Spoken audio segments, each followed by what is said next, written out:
اعوذ باللہ من الشیطان الرجیم بسم اللہ الرحمن الرحیم۔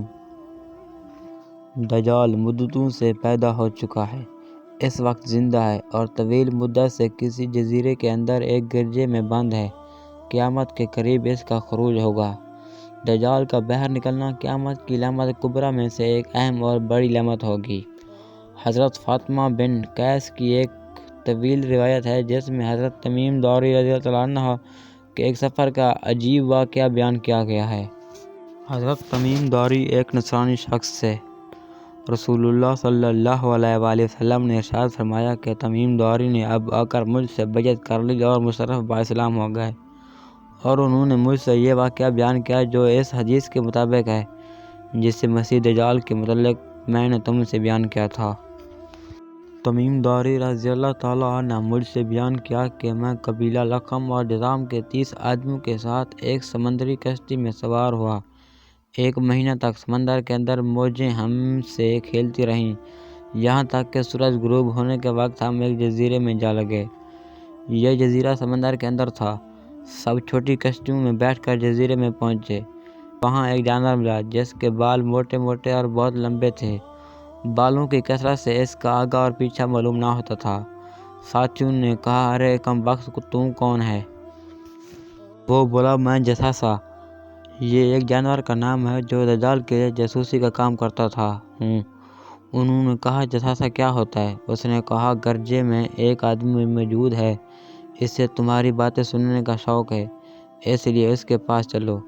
حضرت تمیم داری کہتے ہیں کہ جب اس نے ہمارے سامنے ایک آدمی کا ذکر کیا تو ہمیں ڈر لگا کہ کہیں یہ جانور شیطان نہ ہو۔ بہرحال ہم جلدی روانہ ہوئے، یہاں تک کہ اس گرجے میں داخل ہو گئے۔ وہاں ہم نے ایک بہت بڑا آدمی دیکھا۔ اس سے بڑا اور عظیم الجثہ آدمی ہم نے پہلے کبھی نہیں دیکھا تھا۔ وہ بہت مضبوط بندھا ہوا تھا اور اس کے دونوں ہاتھ اس کی گردن پر بندھے ہوئے تھے اور انو سے لے کر ٹخنوں تک لوہے میں جکڑا ہوا تھا۔ ہم نے اس سے کہا، ارے کم بخت، تو کون ہے؟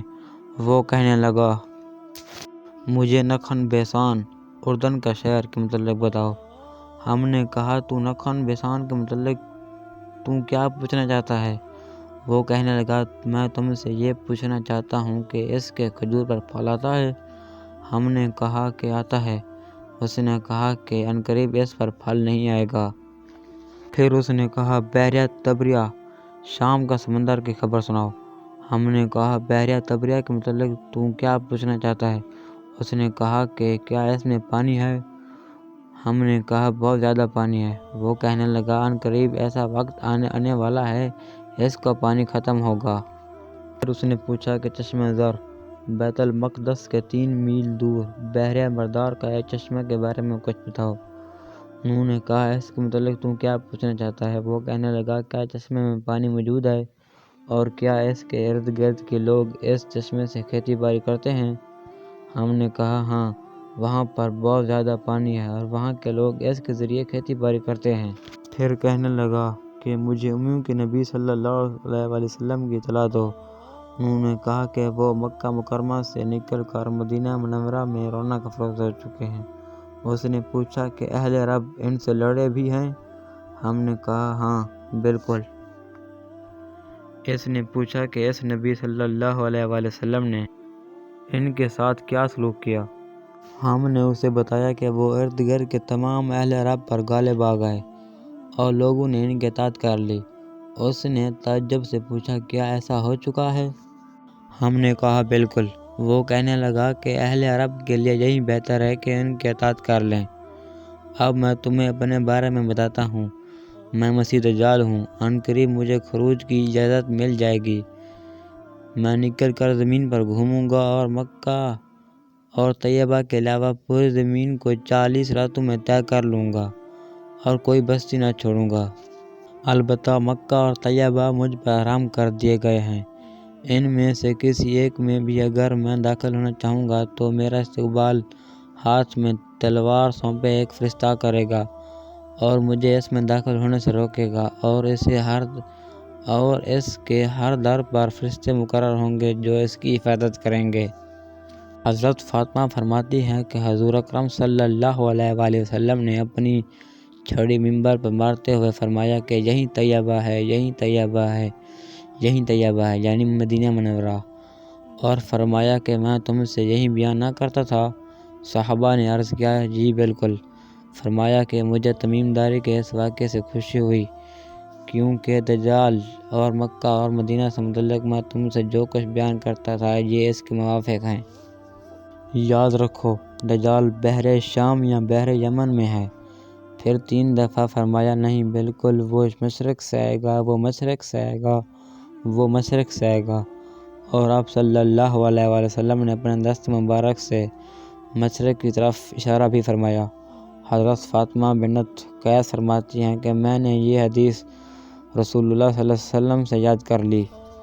ابن ماجہ کی روایت میں یہ بھی ہے کہ بحر طبریہ کے متعلق سوال و جواب کرنے کے بعد دجال نے گدھے کی طرح زور سے آواز نکالی اور کہا، جوں ہی میں اس قید سے چھٹکارا حاصل کروں گا تو پوری دنیا کو اپنے پاؤں سے روند ڈالوں گا۔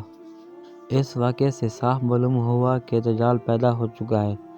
وہ شام یا یمن کے سمندری جزائر میں ایک گرجے کے اندر پابند زنجیر و سلاسل ہے۔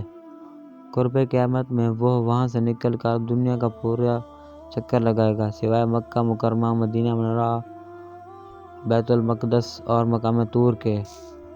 حضرت انس بن مالک سے روایت ہے کہ رسول اللہ صلی اللہ علیہ وآلہ وسلم نے فرمایا کہ کوئی شہر ایسا نہیں جسے دجال نہ روندے، سوائے مکہ مکرمہ اور مدینہ منورہ کے۔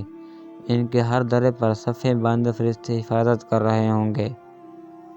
غالباً اس وقت مدینہ شریف کے 7 دروازے ہوں گے، جیسا کہ دوسری روایت میں اس کی وضاحت موجود ہے، اور ہر دروازے پر 2 فرشتے پہرے دے رہے ہوں گے۔ دجال مدینہ پاک کے پچھلے رستے سے آنے کی کوشش کرے گا اور احد پہاڑ پر کھڑے ہو کر اپنے گمشتوں کو اشارہ کرے گا، کہے گا، یہ سفید محل جو تمہیں نظر آ رہے ہیں، یہی محمد صلی اللہ علیہ وآلہ وسلم کی مسجد ہے۔ شاید دور سے دیکھنے والے آدمی کو مسجد نبوی واقعی ایک سفید محل نظر آتی ہے، خصوصاً جبل احد پر چڑھ کر اس کا نظارہ آج بھی کیا جا سکتا ہے۔ یہ بات حضرت خاتم الانبیاء حضرت محمد صلی اللہ علیہ وآلہ وسلم کے ایک معجزے سے کم نہیں۔